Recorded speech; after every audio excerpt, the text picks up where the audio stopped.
এই মুহূর্তের সবথেকে বড় যে খবরের দিকে নজর রাখবো, আগামীকাল তৃণমূল কংগ্রেসের দিল্লি সফর নিয়ে সংশয়। রেলের তরফে জানিয়ে দেওয়া হলো স্পেশাল ট্রেন মিলবে না দিল্লির কর্মসূচিতে। তৃণমূলের আবেদনে না রেলের, বিজ্ঞপ্তি দিয়ে জানিয়ে দিল পূর্ব রেল কর্তৃপক্ষ। এই বিষয়ে তৃণমূল কংগ্রেস মুখপাত্র কুণাল ঘোষ কি জানিয়েছেন শোনাবো। আগামী 2 এবং 3 অক্টোবর দিল্লিতে কর্মসূচির জন্য সর্বভারতীয় তৃণমূল কংগ্রেস যে বিশেষ ট্রেন আমরা চেয়েছিলাম, রেলের তরফ থেকে, পূর্ব রেলের তরফ থেকে জানিয়ে দেওয়া হয়েছে তারা সেই বিশেষ ট্রেন দিতে পারছেন না। আমরা এর তীব্র নিন্দা করছি। এটা সম্পূর্ণভাবে রাজনৈতিক উদ্দেশ্য প্রণোদিত। প্রথমে রামলীলা ময়দান, যেখানে আমরা বড় সমাবেশটি করতে চেয়েছিলাম, ক্যাম্প করতে চেয়েছিলাম, শিবির করতে চেয়েছিলাম, সেটিকে বাতিল করলো দিল্লি পুলিশ। এখন বিজেপির রেল বাদ দিল, বঞ্চনা করলো, ট্রেনটা পেতে দিল না তৃণমূলকে। দেখুন, যারা বঞ্চিত জব কার্ড হোল্ডার তারা কিন্তু কলকাতায় এসে গিয়েছেন। আগামীকাল তাদের রওনা হওয়ার কথা, নেতাজি ইন্ডোরে তারা রয়েছেন। শেষ মুহূর্তে চিঠি দিয়ে রেল জানাচ্ছে সেই ট্রেনটা অ্যাভেলেবেল নয়।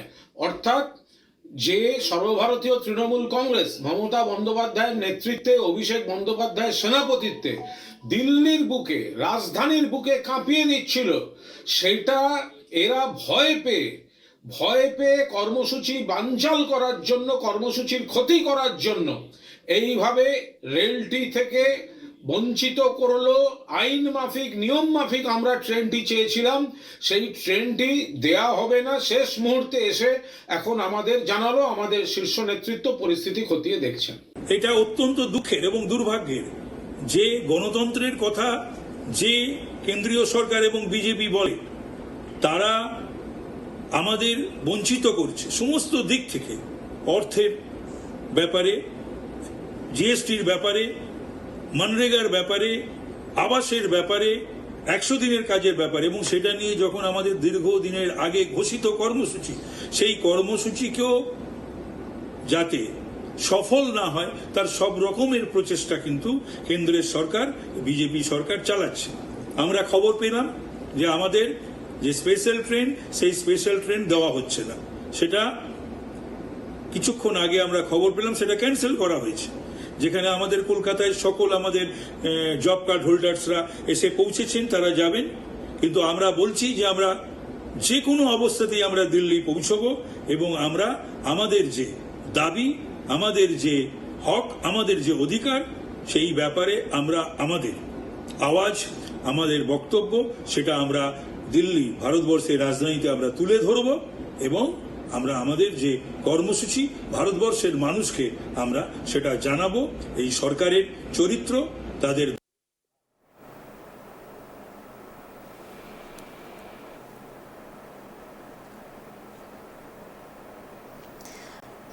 আগামীকাল তৃণমূল কংগ্রেসের দিল্লি যাত্রা নিয়ে সংশয়। ট্রেন দিচ্ছে না কেন্দ্রীয় রেলের তরফে, এমনটাই জানানো হলো যে কোনো স্পেশাল ট্রেন দেওয়া হচ্ছে না। এই বিষয়ে আরও বিস্তারিত জানবো। আমাদের সঙ্গে রয়েছে আমাদের প্রতিনিধি দেবযানী। দেখো, যেমনটা জানা যাচ্ছে যে পূর্ব রেল বিজ্ঞপ্তি দিয়ে যেমনটা জানিয়েছে, আগামীকাল তৃণমূলের দিল্লি সফরের জন্য কোনো স্পেশাল ট্রেন পাওয়া যাবে না। বিস্তারিত কি জানানো হচ্ছে এই বিজ্ঞপ্তিতে? দেখো অরিন্দম, কেন্দ্রীয় বঞ্চনার বিরুদ্ধে সরব হয়েছেন অভিষেক বন্দ্যোপাধ্যায়, মমতা বন্দ্যোপাধ্যায়, এবং দিল্লির বুকে তারা বড়সড় আন্দোলনের ডাক দিয়েছে।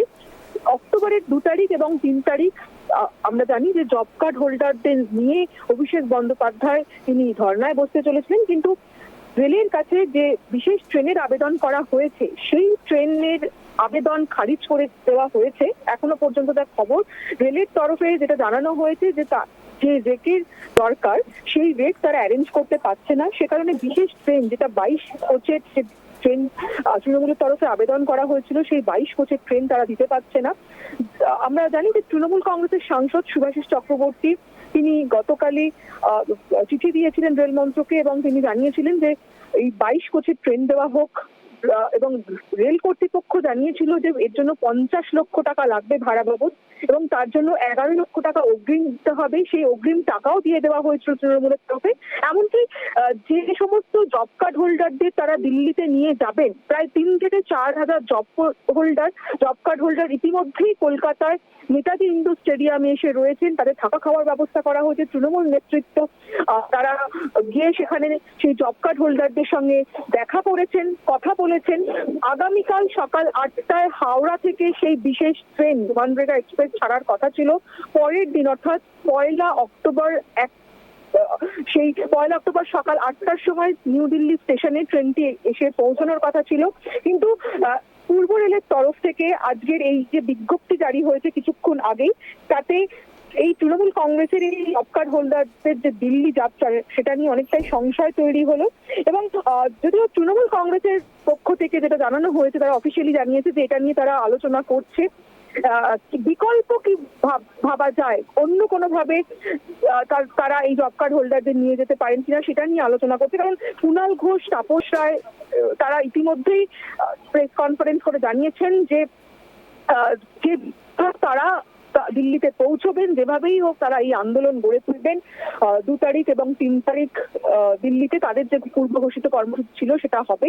এবং এইটা এই মুহূর্তে তৃণমূল কংগ্রেসের কাছে একটা সব থেকে বড় চ্যালেঞ্জ। এই যে এতজন সাংসদ, বিধায়ক, জেলা পরিষদের সভাধিপতি, সহসভাপতি এবং সর্বোপরি জব কার্ড হোল্ডার, প্রায় 3 থেকে 4 হাজার জব কার্ড হোল্ডারদের নিয়ে এই দিল্লির বুকে আন্দোলন গড়ে তোলা অবশ্যই তৃণমূল কংগ্রেসের কাছে একটা বড় চ্যালেঞ্জ। তাই পূর্ব রেলের তরফ থেকে এখনো পর্যন্ত কোনো ট্রেন না দেওয়ায় তারা বিকল্প কি ব্যবস্থা দেবযানী তোমার কাছে আরো যেটা জানতে চাইবো, দেবযানী তোমার কাছে আরো যেটা জানতে চাইবো যে এই কর্মসূচিতে যোগ দেওয়ার জন্য রাজ্যের বিভিন্ন প্রান্ত থেকে মানুষজন কলকাতায় এসেছেন। আমরা দেখতে পেয়েছি এই শেষ মুহূর্তে যে পূর্ব রেলের তরফে বিজ্ঞপ্তি দিয়ে জানানো হলো কোনো স্পেশাল ট্রেন দেওয়া হচ্ছে না, এর ফলে কতটা অসুবিধার মুখে পড়বেন তারা? দেখো, হয়ে গিয়েছিল যে আগামীকাল সকাল 8টায় হাওড়া থেকে এই ট্রেনটি ছাড়বে। পরের দিন 8টার সময় ট্রেনটি নিউ দিল্লি স্টেশনে পৌঁছবে, যে ট্রেনে প্রায় 3 থেকে 4 হাজার জব কার্ড হোল্ডার থাকবে। এবং আজকেই তারা রাজ্যের বিভিন্ন প্রান্ত থেকে, উত্তর থেকে দক্ষিণ বিভিন্ন প্রান্ত থেকে সেই জব কার্ড হোল্ডাররা তারা নেতাজি ইন্ডোর স্টেডিয়ামে চলে এসেছেন। তুমি জানো যে দীর্ঘদিন ধরেই এই জব কার্ড হোল্ডাররা তারা টাকা পাচ্ছেন না, এবং মমতা বন্দ্যোপাধ্যায় তিনি রেড রোডে ধর্নাতেও বসেছিলেন। 2 দিন তিনি ধর্নায় বসেছিলেন। এবং যেটা রাজ্যের শুধুমাত্র 100 দিনের কাজের টাকা নয়, এর সঙ্গে রয়েছে আবাসের টাকা সহ আরো বিভিন্ন প্রকল্পের টাকা কেন্দ্রীয় সরকার আটকে রেখেছে। প্রায় 1,15,000 কোটি টাকা এই মুহূর্তে কেন্দ্রীয় সরকার আটকে রেখেছে বলে তৃণমূলের অভিযোগ। এবং সেই টাকা আদায়ের দাবিতেই অভিষেক বন্দ্যোপাধ্যায় তিনি 21শে জুলাইয়ের মঞ্চ থেকেই এই দিল্লি অভিযানের ডাক দিয়েছিলেন। এবং অভিষেক বন্দ্যোপাধ্যায়ের নেতৃত্বেই এই 2 দিন তৃণমূল কংগ্রেস তারা দিল্লিতে ঝড় তুলতে চলেছিল। এবং তৃণমূলের তরফ থেকে যেটা অভিযোগ করা হচ্ছে যে বিজেপি ভয় পেয়েই তাদের এই ট্রেন বাতিল করেছে, তাদের ট্রেন দিচ্ছে না। এবং এটা প্রতিহিংসার রাজনীতি হচ্ছে, তারা আটকানোর চেষ্টা করছে অভিষেক বন্দ্যোপাধ্যায়ের এই কর্মসূচিকে।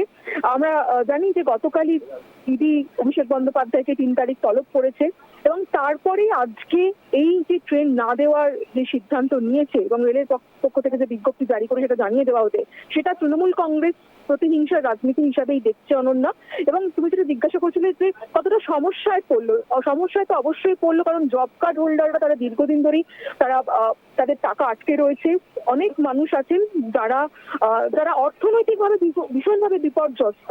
তাই তারা অনেক স্বপ্ন নিয়ে, অনেক আশা নিয়ে কলকাতা এসেছিলেন। কলকাতা থেকে তারা দিল্লির উদ্দেশ্যে রওনা দেবেন, তেমনটাই ঠিক ছিল। কিন্তু হঠাৎ করে এই সিদ্ধান্ত রেল কর্তৃপক্ষ নেওয়ায় বা রেলের এই বিজ্ঞপ্তি বিজ্ঞপ্তি দেওয়ায় যারা যে জব কার্ড হোল্ডাররা এত স্বপ্ন নিয়ে এসেছিলেন তাদের স্বপ্নে কোথাও একটা ব্যাঘাত ঘটলো, আঘাত হলো, এটা বলার অপেক্ষা রাখে না। তবে এখনো পর্যন্ত তৃণমূল কংগ্রেসের পক্ষ থেকে জানানো হচ্ছে যে তারা কিন্তু হাল ছাড়েনি। তারা দিল্লিতে যে কর্মসূচি নিয়েছে সেটা সফল করবেন এবং তার জন্য বিকল্প পথগুলো তারা এক এক করে ভাবছেন। অনন্যা, অনেক ধন্যবাদ দেবযানী আমাদের সঙ্গে থাকার জন্য। আপনাদের আরও একবার জানিয়ে রাখি যে আগামীকাল তৃণমূল কংগ্রেসের দিল্লি যাত্রা নিয়ে সংশয়, কোনো স্পেশাল ট্রেন দেয়া হচ্ছে না, এমনটাই জানানো হয়েছে পূর্ব রেলের তরফে বিজ্ঞপ্তি দিয়ে।